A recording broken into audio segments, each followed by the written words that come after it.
The Power of Habit. Widely considered a classic on the subject, Charles Duhigg's The Power of Habit is a 400-page methodical exploration of the nature and the machinery of our habits.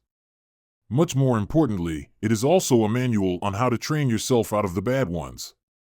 So, get ready to learn how habits work and how to change the ones you don't like. The Habit Loop: How Habits Work. According to a 2006 paper published by a Duke University researcher, more than 40% of the actions we perform each day aren't actual decisions, but habits. The reason is simple: our brain is constantly on the lookout for new ways to save energy, so when it notices a sequence of actions with a beneficial result, it converts it in an automatic habit and stores it in a primitive part of the brain called the basal ganglia. In general, all habits share a similar pattern and can be broken down into a three-step loop. First, there is the external cue, that is, the trigger that tells your brain to go into automatic mode and which habit to use. This can be anything from the familiar music of an ice cream truck to the smell of fresh coffee in the morning. Then, there is the routine itself, the most obvious element of a habit, the behavior you wish to change, e.g., nail biting, or reinforce, e.g., taking the stairs instead of the elevator. Finally, there is the reward that helps your brain figure out if this particular loop is worth remembering for the future. The reward can be anything from a chocolate bar to an episode of your favorite TV show. The craving brain: How habits are powered. Over time, this habit loop, cue, routine, reward, becomes more and more automatic. The cue and reward become intertwined in such a way that a powerful sense of anticipation and craving emerges, writes Duhigg. It is this craving that powers the habit loop and gives habits their strength. When the cue and reward are automated, we can't help but hunger after the latter every time we're exposed to the former. Listening to the tinkling music of a roving ice cream truck creates anticipation of a sugar-fueled joy inside our brain, but also activates a neurological pattern associated with desire and frustration. If you don't get that vanilla-flavored ice cream in a cone or a dish, the joy turns into a craving that, if left unsatisfied, drives you to anger and depression. In the case of strong habits, wanting evolves into an obsessive craving that forces our brains into autopilot, even in the face of strong disincentives, including loss of reputation, job, home, and family. This is why some people can't help but cheat their significant others or gamble away their family's savings. Unless they don't do that, their brains will go into overdrive with anger and frustration, getting hold of their entire bodies. The golden rule of habit change. The bad news is twofold. First of all, the basal ganglia, as we already noted, is quite primitive, so it is unable to tell the difference between bad and good habits. The only thing it understands are rewards in the present. If it doesn't get them now, it will turn against you until you obey its will. Secondly, the habit loop is just too powerful to be broken apart. You can try to get rid of a bad habit as much as you want to, but the basal ganglia will eventually get the better of you because cravings are much more potent than willpower.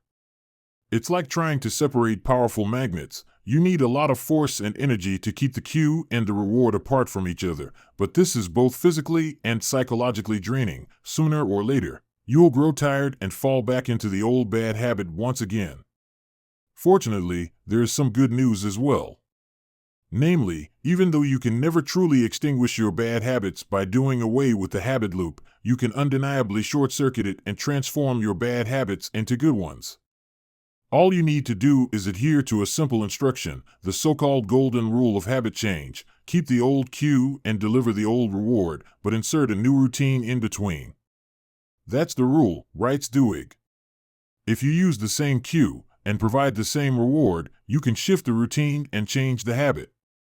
Almost any behavior can be transformed if the cue and reward stay the same. The golden rule has influenced treatments for alcoholism, obesity, obsessive-compulsive disorders, and hundreds of other destructive behaviors, and understanding it can help anyone change their own habits. 4-step framework for habit change. Changing habits is neither fast nor easy. However, thanks to the golden rule, you can reshape almost any habit, provided that you dedicate enough time and effort. Since there are so many habits, there isn't really a single formula for changing them, but the following 4-step framework, though merely a practical guide, is a great place to start. Identify the routine. Since the routine is the most obvious part of the habit, this is the easiest step. In the case of Duhigg, the habit he wanted to change was going to the cafeteria every afternoon and buying a chocolate chip cookie, a practice that caused him to gain weight. For you, it can be anything from smoking to procrastination to watching too much Netflix. Experiment with rewards. Now that you've identified the routine you want to change, the second step is to discover something far less obvious, the nature of the craving that glues the cue and the reward together. Most cravings are obvious in retrospect, but incredibly hard to see when we are under their sway, so, to figure this out, you need to experiment a bit with the rewards. To determine which craving was driving his routine of eating a chocolate chip cookie every afternoon at his company's cafeteria, Duhigg tried many substitutions: eating the cookie on the balcony or at his desk, eating an apple or a donut, going to the cafeteria merely to chat with his friends, etc.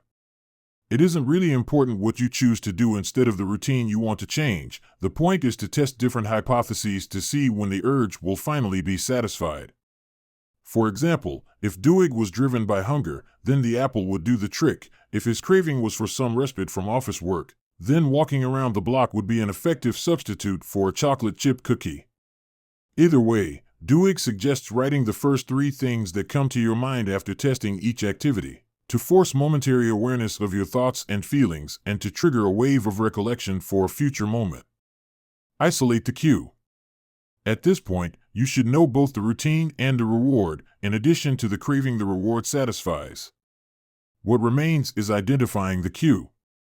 Almost all habitual cues fit into one of the following 5 categories: location, time, emotional state, other people, and the action immediately preceding the routine. Duhigg kept careful notes of these 5 clues for each time he was overtaken by the urge for a chocolate chip cookie. After several days, he discovered that his habit was triggered at a particular time of the day, around 3:30 p.m.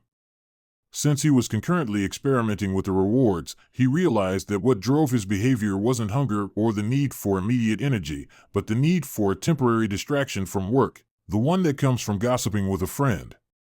Have a plan. Now it's time to put the golden rule into practice and come up with a written plan that should help you short-circuit the habit loop. In the case of Duhigg's cookie in the afternoon habit, the plan looked something like this: at 3:30 every day, I will walk to a friend's desk and talk for 10 minutes. As you can see, the author kept not only the reward, temporary distraction from work, but also the cue, the time the urge appeared. The only thing he changed was the routine. Instead of eating a chocolate chip cookie, he resolved to satisfy his 3 o'clock craving for some leisure time by forcing himself to talk to a friend. He even set a reminder to turn this. The change didn't take effect immediately, but Duhigg is happy to say that it worked perfectly in the long run. The thing is, it was always going to work. As we already said, the basal ganglia is too primitive to distinguish between routines, and its only job is to prime you into doing something to get the reward it wants. So, by keeping the cue and the reward and changing the routine that bridges them, both you and your primitive self win. The importance of belief. Habit replacement is an amazing life hack. Use it wisely, and in just a few weeks, you can put a bad habit behind and adopt a good one, both in one fell swoop. However, this process of reprogramming has one vital flaw: it works only until the stresses of life get too high. If, for example, you found out your partner was cheating on you or someone you love very much was diagnosed with cancer, chances are you'd immediately fall back to the old loop. You need something more than yourself, something more than your willpower to get through such moments. And that something is belief. People with alcohol addiction know this best, which is why God features prominently in the philosophy of Alcoholics Anonymous. According to researchers, it isn't really God that matters, but the sense you get from not enduring a transformation amid stress alone.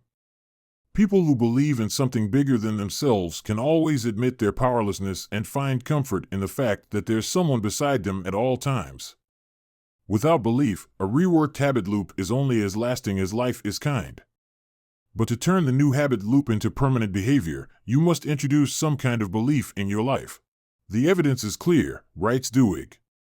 If you want to change a habit, you must find an alternative routine, and your odds of success go up dramatically when you commit to changing as part of a group.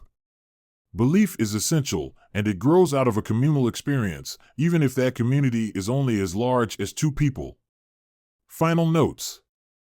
A serious look at the science of habit formation and change. According to the New York Times Book Review, The Power of Habit is, arguably, one of the best and most influential studies of the 21st century. Few books become essential manuals for business and living, wrote Andrew Hill in a Financial Times review. The Power of Habit is an exception.